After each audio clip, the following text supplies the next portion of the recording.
Have you ever wondered how a knight keeps himself so pristine and fabulous? Have you ever wanted to trip balls so hard that faces form in caves and spit rocks at you? Well, hold on to your butts, folks, because Wizards and Warriors is going to send you through a technicolor nightmare full of orthogonal forests, slippery ice caves, and the most impractical front door known to man until you get to that diamond-studded credit screen. Or as the people in Elrond say, until we win! Wizards and Warriors tells the trite tale of Kuros, who, like any good knight, sports fantastic Fabio hair and a glittering bedazzled sword that he no doubt got from some shady dealer bestowed upon by the king himself. One day, some jealous nerd named Malkill kidnaps a princess and your 6 stylists in an effort to get the total makeover he desires. Or something like that. It's totally a harem. Totally. The game is pretty light on story, and you're honestly not going to give a damn. You're here to acquire currency and save females, and that's all you really need to know. Like any good NES game at the time, the music is a combination of catchy and extremely grating to the ears. The game reuses its limited score to good effect, from the harp-scored opening to the gritty bass-filled forest, and the bizarrely inappropriate potion-acquiring tune. You find yourself humming along and making up your own lyrics in between frustrated growls and the expletives just to keep your tentative sanity in check. This game is hard, but fair in its own twisted sense. And we've got some tips to make this drug-induced madness just a bit easier. Items in this game are many, and several are required to advance through the levels. Amongst the enemy dropped items are meat, which refills 2 hit points, exploding eggs, which wipe the screen away while leaving a Yoki residue, the alarm clock, which freezes enemies for 3 seconds before waking up groggy, and the dagger and axe, which will upgrade your throwing dagger or battle axe and will increase their respective ranges. There are also keys in each level, which are used to open chests and doors corresponding to their Power Ranger color, red, blue, and pink. A little known fact is Kuros' drinking problem. You see, he chugs every open potion he comes across, turning him to a multicolored madman on speed. Scattered around levels are potions, which give you temporary bonuses and the weirdest music in the game. Blue potions allow you to strut faster, red potions make you invulnerable and become supercharged, and pink potions make you jump higher and look totally gay.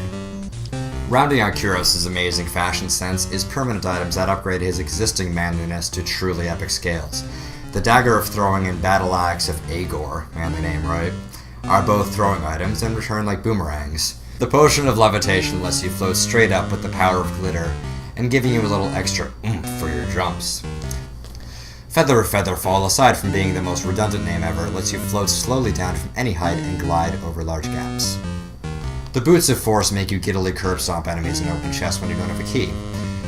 The Wand of Wonder, which is not a sex toy by the way, yes it is, Totally is.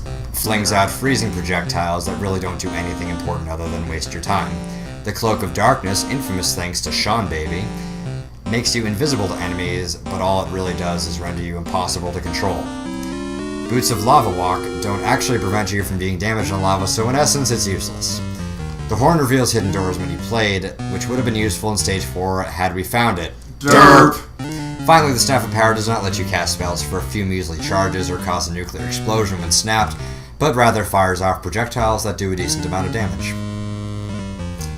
Each stage in Wizards and Warriors is a large and open-ended environment, leaving you with the unenviable task of getting to the goal, usually after dying a dozen times or more.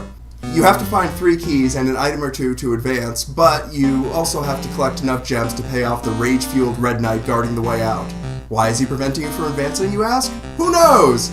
We like to think he's a greedy follower of the Blood God, but feel free to make up your own crackpot theories. Pimp! Stage 1, the Forest of Elrond, consists of a forest with a horrible perspective, where the foreground and background merge into a hideous realm of platforms. Really, look at this thing. Are you jumping backwards to land on a branch or upwards?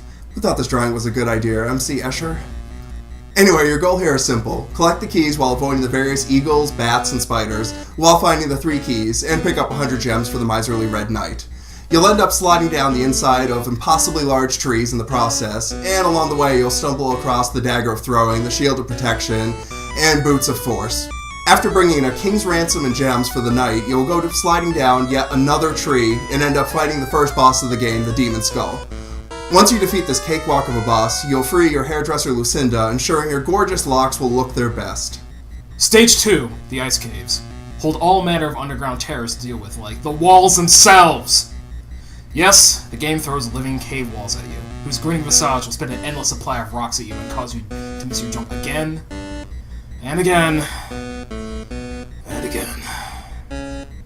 There's also bats and rock pillars to contend with as well. Isn't that lovely? The deal with this level is just like the forest. Collect the keys and 100 gems. Grab the potion of levitation, then head back to the beginning and move up to grab the redundant feather of featherfall. These will come in handy later, trust me. Ignore the cloak of darkness and boots of lava walk here, unless you like making the game artificially harder on yourself.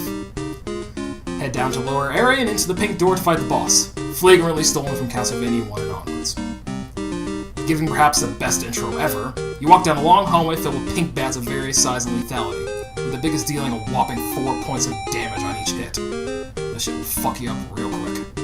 Kill them one at a time by creeping along like the honorable knight you are, until you come to the end and tangle with the giant vampire bat. Once him and the 6 souls he spawns on death are killed, you free Esmeralda, fresh from her stint on Notre Dame and running her own personal nail salon. How nice. Stage 3 is the Fire Caverns, and perhaps the shortest of the stages, containing 2 caves filled with tasty lava. Everything here burns like a passion for your exquisite clothing, so don't let the shortness of it make you lazy. Fireballs, fire spouts, and red devils block your path to fabulousness. Tricky bubble jumping will prove to be the bane of your existence. There are only 2 keys here and only 50 gems to collect, and if you search around you'll find the horn. Pick it up if you want stage 4 to be easier. If you were dumb enough to grab the boots of lava walk earlier, surprise, doesn't protect you from lava damage. All it does is let you ride the fire spouts without taking any damage, which is negligible in its usefulness. You can find the Staff of Power in the next cave as well as the Battle Axe of Agor. With 50 gems making your purse heavy, head through the door and fight the boss. Rockface is a cranky, craggy contraption, floating around and spitting kidney stones at you. Real fancy. He's not very different from the Demon Skull, so just spam him with axes until he landslides into oblivion. You free Galadriel this time, clearly heeding her call from the Elven Queen to fashion designer, and giving you a few tips on the way out.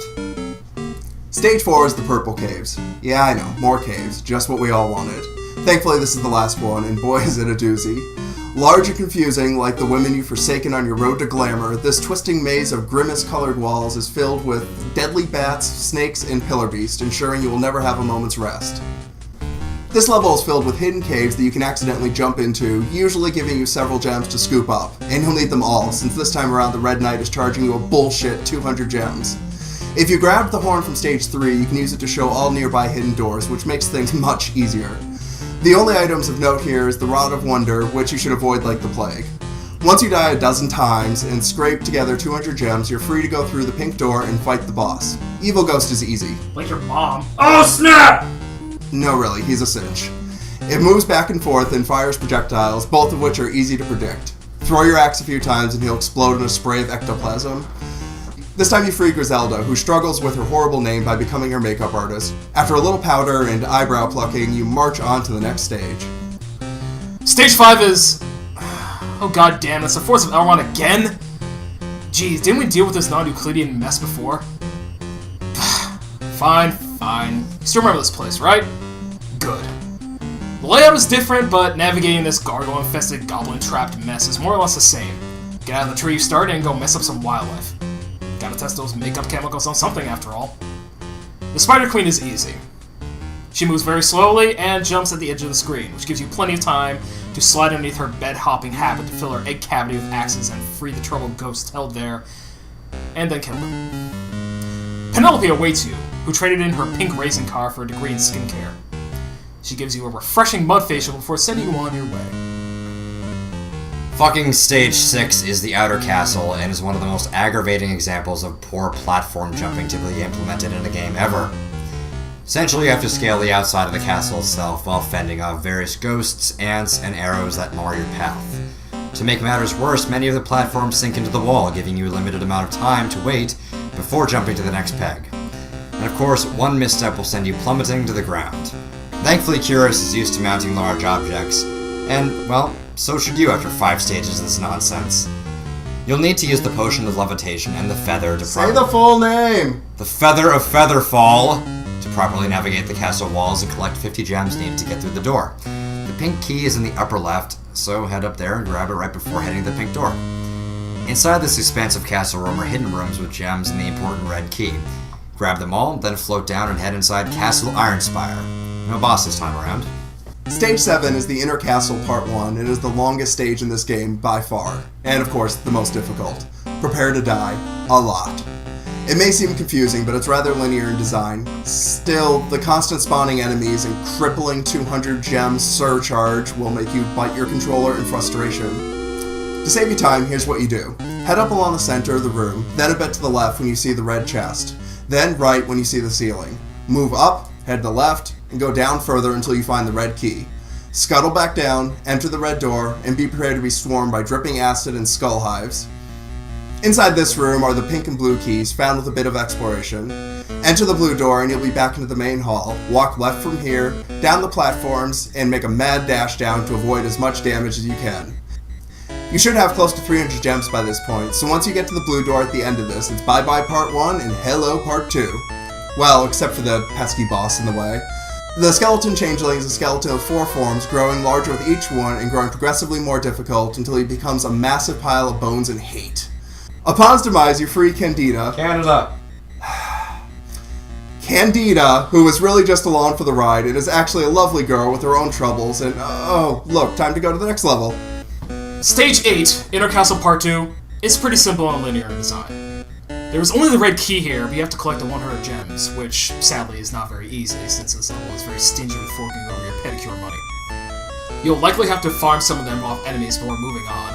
But after the hell that was Stage 7, this is probably a welcome break. Just be greedy and persistent, and you'll eventually unlock your ultimate showdown with the Megader Malkill. The evil wizard fights in an overblown skate park, teleporting around the room and firing a homing fireball at you. Despite his obviously massive intellect, he's incredibly easy to beat. Park yourself on one of the 2 slanted walls and wait for him to appear nearby. Jump up, smack him with an axe, and slash any fireballs he happens to throw your way. In short order, he'll be defeated, with Kuros kicking sand in his face for his trouble and strutting his stuff in front of the princess. Congratulations! You beat Wizards and Warriors, a legendary game of difficulty. Woo! Yeah! And what do you get for your troubles? This shit.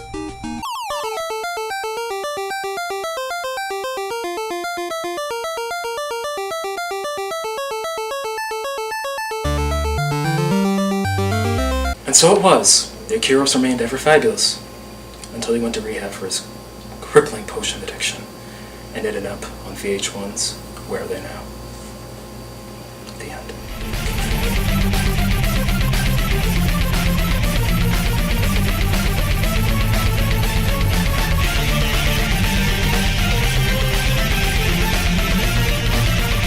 Upon his demise, you free Candida, who was... Canada.